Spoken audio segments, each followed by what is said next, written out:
Kebersihan harta itu sangat mempengaruhi kualitas kita di dalam beramal soleh. Sehingga kalau kita mendapati ada suami kita kok dalam beberapa tahun terakhir tidak pernah melakukan ketaatan, cek dengan nada yang lembut, selembut nada minor kepada suami kita.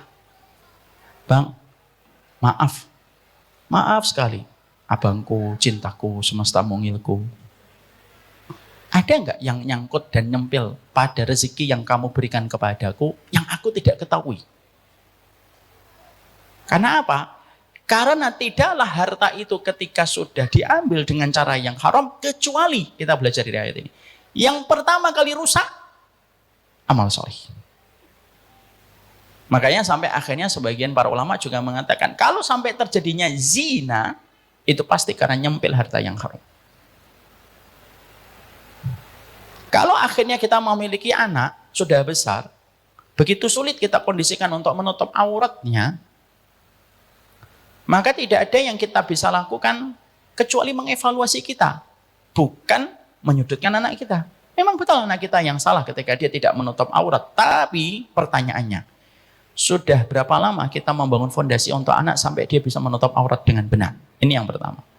Yang kedua, pernahkah kita terbuka auratnya ketika keluar rumah yang pernah dilihat oleh anak?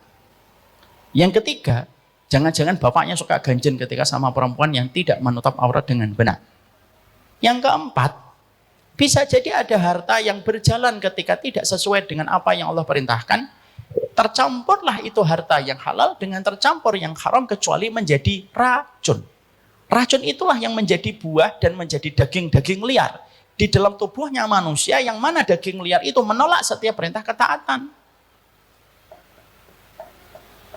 Kalau kita mendapati ada anak kita susah sholat, jangan hanya nyalahkan anak kita, tetapi yang juga kita evaluasi itu harta kita bagaimana.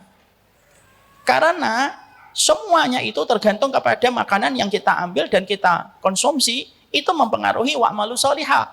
Lalu Allah menyampaikan apa? Ini bima ta'maluna alim. Allah itu yang paling tahu, walaupun manusia itu kadang-kadang suka denial.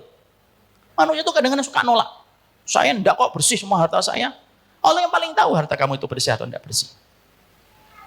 Makanya akhirnya betapa sulitnya ketaatan itu terjadi pada kehidupan pada zaman fitnah. Kenapa? Karena harta ketika dibuka oleh Allah dengan begitu luar biasa, orang itu serampangan ketika mereka itu mengambil harta. Sehingga tidak lagi peduli sebersih apa hartanya untuk dia ambil.